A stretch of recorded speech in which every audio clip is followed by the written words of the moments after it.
Hi, I'm Sarah and I'm a reporter with 𝘚𝘭𝘰 News, and today I will be reading Mindful Mr. Sloth by Katie Hudson. Sasha Patience Pruitt was far from patient. She loved to do lots of things all at once. She had one speed: fast. Early one morning, Sasha raced up to her treehouse, trampling some flowers along the way. She frantically waved her butterfly net around for 2 seconds and moved on. She had just whipped out her guitar to serenade the birds when she was interrupted by an almighty crash above her head. Sasha scrambled up to the roof to find a sloth. "Hello," he said. "My name is Mr. Sloth." Mr. Sloth was going to explain how he had fallen from the branch above during his morning nap, but Sasha was too impatient to wait for his story. "Come along, Mr. Sloth," she said. "We are going to be best friends. I have so much for us to do together." They tried playing doctor, but Mr. Sloth took far too long to find a heartbeat.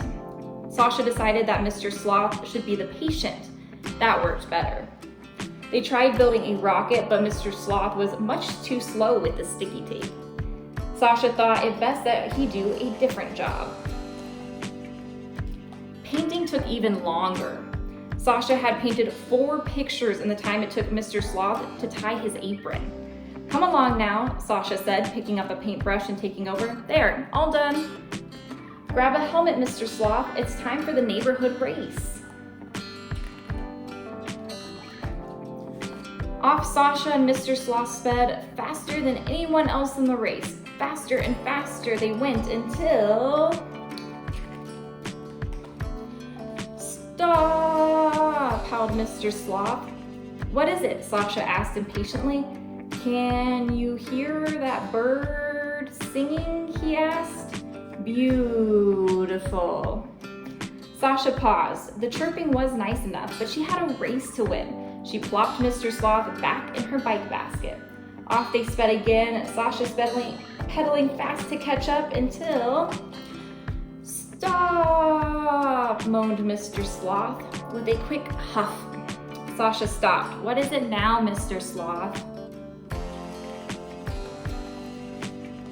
"Can you smell the flowers?" he asked. Sasha sniffed around, pausing a little longer this time. The flowers did smell nice. How had she never noticed that before? But she didn't have time for this. The race was still underway.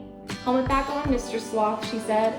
"Let's go." Off they raced once more, Sasha pedaling as fast as she could until... "Stop!" wheezed Mr. Sloth. Once again, Sasha slammed on the brakes. But before she could ask, Mr. Sloth took off his helmet and whispered, "Shh." Sasha waited. She took a breath. She felt a tiny breeze. She looked. She listened.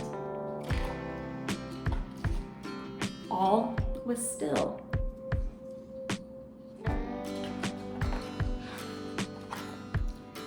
That day, Sasha saw that fun had 2 speeds: fast and slow. She still liked to go as fast as she could at times, but other times, going slow worked out much better. And just like Sasha had predicted, she and Mr. Sloth became the very best of friends. At the end of every day, they would snuggle together for story time. Mr. Sloth took so long to read the words that Sasha got to enjoy every part of the story more than she ever had before. She even had time to look at the pictures. Of course, they didn't always make it to the end. The end. Thank you guys so much for joining me.